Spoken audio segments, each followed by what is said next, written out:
Alors pourquoi développer une intelligence émotionnelle? C'est ce qu'on va voir aujourd'hui. Mais avant ça, je t'invite à télécharger le e-book qui est dans la description pour justement t'aider à développer une intelligence émotionnelle, mais aussi parce que j'ai créé, ou je suis plutôt en train de créer, une chose qui va complètement bouleverser le monde du dev perso, basé sur des choses qui n'ont jamais été vues jusqu'à maintenant. Et donc, lorsque tu vas t'inscrire, en fait, tu vas télécharger le e-book, tu vas t'inscrire automatiquement à mes mails. Et lorsque j'aurai fini de mettre en place la bombe que je suis en train de confectionner, tu auras directement accès à ça. Et c'est vraiment quelque chose, tu peux trouver n'importe où, personne n'en parle. Mais pourtant, c'est quelque chose de fou. C'est quelque chose vraiment de révolutionnaire. Les raisons de développer une intelligence émotionnelle.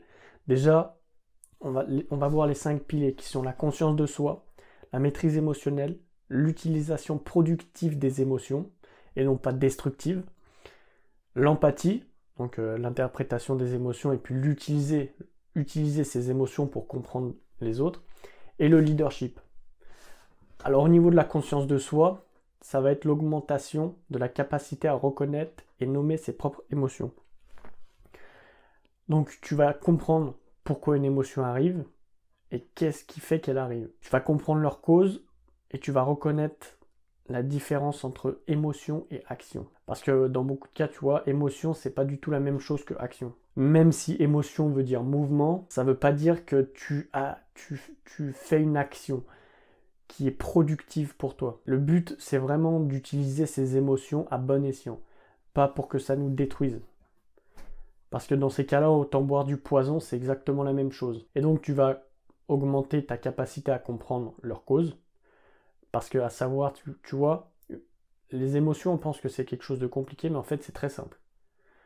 Et je vais te donner cette simplicité ultime. Les émotions, c'est seulement une information. Rien de plus. Lorsque tu as une émotion, ça te donne une information. Imaginons tu es énervé, ça te donne une information comme quoi tu es énervé. Et donc, il faut que tu prennes en compte cette information et que tu changes ça. Ou lorsque tu es saoulé, tu vas avoir une émotion de frustration, par exemple. Et lorsque tu vas avoir cette émotion de frustration, ce qui va se passer, ça va être simple, c'est que si tu ne prends pas en compte cette information, tu vois, plus tu vas vouloir cacher ça, plus elle va venir en force. Plus tu vas vouloir dire non mais viens pas maintenant, cache-toi, reste là, plus elle va forcer, plus elle va dire regarde-moi, écoute-moi, j'ai besoin que tu m'écoutes, parce que là c'est vraiment important pour toi. Et par exemple, lorsque tu es angoissé, plus tu veux cacher cette émotion, plus tu veux être en mode non, imaginons, tu vois, on va prendre un cas. Tu es dans une soirée, tu commences à être angoissé, ou même avant d'y aller, tu es angoissé. Pour un tas de raisons, peu importe les raisons. Tu es angoissé. Et lorsque tu arrives, en fait, plus tu te rapproches, plus tu es angoissé. Alors que tu vois, c'est une soirée et normalement tu te détends, tu vois. Et ben là, en fait, quand tu vas arriver là-bas, c'est où tu vas tellement être angoissé vraiment fortement, et donc ça va être insupportable pour toi, et donc peut-être que tu vas faire une crise d'angoisse, ou tu vois, ou tu vas arriver à supporter ça. Mais dans tous les cas, ce que tu veux en fait, c'est l'enfouir au plus profond de toi. En mode non, mais j'ai pas envie d'être angoissé maintenant, ou tu vois.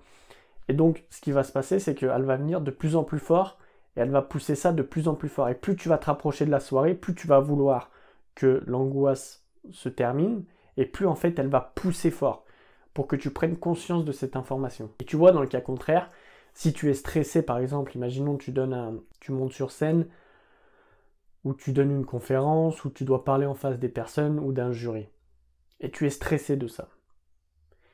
Au lieu d'enfouir cette émotion, tu vas prendre conscience de cette émotion, tu vas prendre connaissance de cette émotion, et ce qui va se passer, ça va être, au lieu de lui faire fermer sa gueule, tu vas la mettre en plein jour. Car quand tu nommes une chose, déjà d'une, elle change complètement, et ensuite c'est beaucoup plus facile d'agir en fonction d'une chose que tu connais. Et donc tu vas dire, par exemple, au jury ou aux personnes, tu vas dire, bon écoutez, je suis stressé, et donc c'est compliqué pour moi si je fais des erreurs dans mon langage, etc.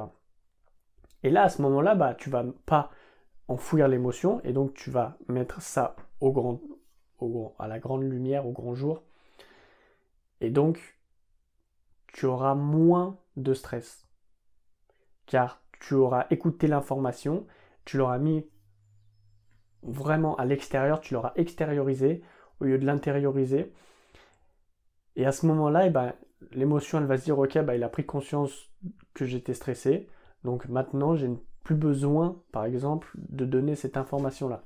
Mais ensuite, au niveau de la conscience de soi, il va y avoir les profils émotionnels. Et c'est quelque chose de très puissant parce que tu ne le vois nulle part. Et c'est de cette chose-là, si tu veux, que je te parlais au départ, qui va vraiment révolutionner le monde du dev perso. Parce que tu peux voir de partout, tu vas avoir des tests vite faits, tu vois. Ouais, tu vas avoir des tests, tu vas connaître globalement ton profil émotionnel, mais tu ne pourras pas connaître précisément et vraiment cibler précisément le problème. Et c'est sur quoi je travaille, et c'est pour ça que c'est important que tu t'inscrives à mes mails pour que tu puisses recevoir en temps et en heure lorsque tu vas vraiment évoluer. Après, tu vas avoir la maîtrise des émotions. Donc tout ce qui va être meilleure tolérance de la frustration, tout ce qui va être maîtrise de la colère ou des émotions négatives, moins d'insultes, de conflits ou de perturbations, par exemple en classe si tu es encore en cours, ou dans la vie de tous les jours en fait. Si une personne elle t'embrouille, et ben, au lieu d'être dans le conflit et de réagir directement, eh ben, tu vas vraiment utiliser ton intelligence émotionnelle pour ne pas t'embrouiller. Et en fait, tu vas vraiment avoir une meilleure tolérance du stress, une meilleure tolérance de l'anxiété, en fait, une meilleure tolérance de toute émotion négative. Parce que tu vas vraiment comprendre tes émotions, tu vas comprendre le déclencheur et tu vas comprendre ce qu'elles veulent te dire. Et tu vois, ce qui est vraiment très paradoxal, c'est que on a beau avoir une technologie vraiment avancée, qu'on est capable de faire de l'argent sur nos téléphones, qu'on n'a même pas besoin de se défoncer le dos pour vraiment faire rentrer de l'argent, ou par exemple qu'on envoie des robots sur Mars qui sont capables de changer l'atmosphère de Mars pour une atmosphère qui nous soit plus profitable et qui nous permette de vivre. Mais à côté de ça, on n'est même pas capable de gérer un conflit. Donc c'est très paradoxal, tu vois. Ou une personne qui va nous insulter ou qui va direct, on va réagir. En fait, on est vraiment primitif dans la gestion et la maîtrise de nos émotions. Et c'est vraiment dommage parce que si l'humanité serait capable d'avoir une technologie aussi avancée et d'avoir une maîtrise émotionnelle et par exemple un quotient émotionnel autant développé qu'un quotient intellectuel, je peux t'assurer qu'on ne serait pas dans la merde qu'on est aujourd'hui. Mais le but, c'est de changer ça.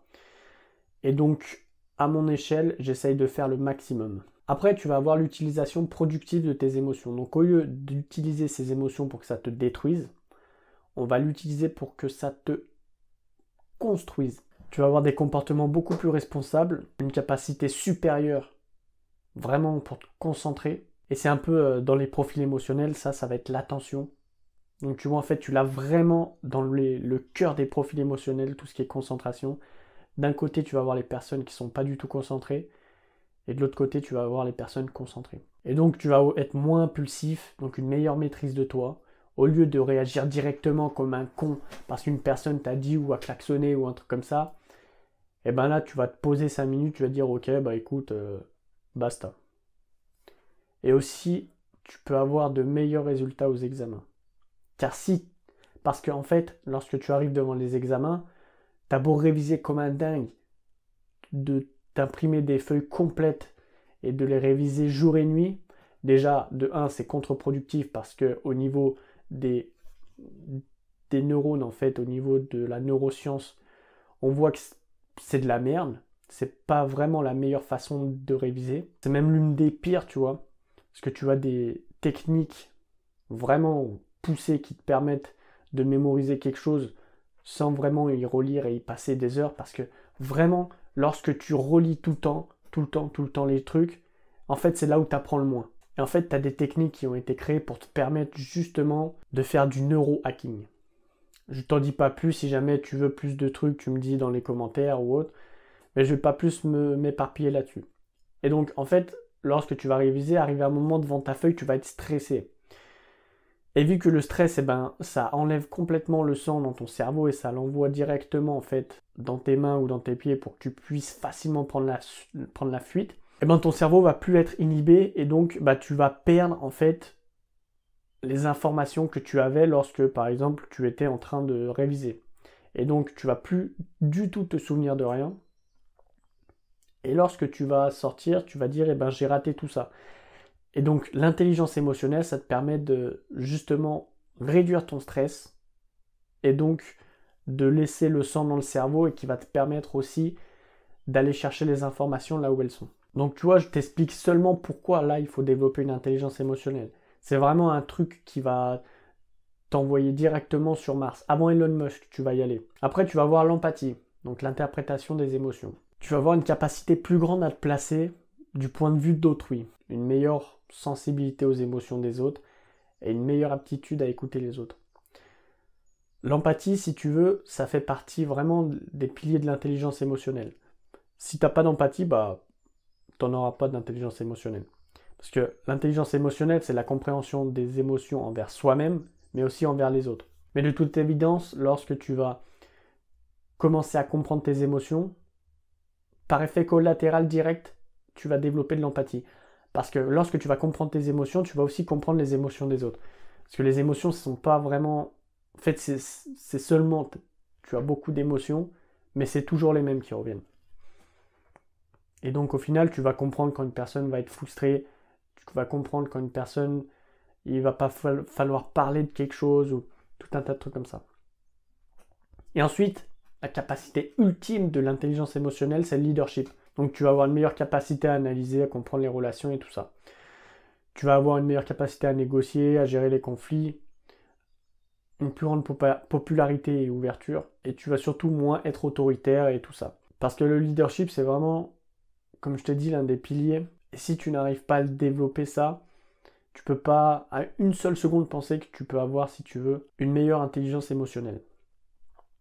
Donc voilà, cette vidéo n'était pas vraiment qualitatif, mais c'était vraiment pour t'expliquer en fait pourquoi il faut que tu développes cette intelligence-là. Et donc, je te redirige vers mon e-book pour ne pas rater vraiment ce qui arrive. Si tu veux vraiment faire partie du monde perso, du monde du dev perso 2.0, je t'invite fortement à télécharger le e-book.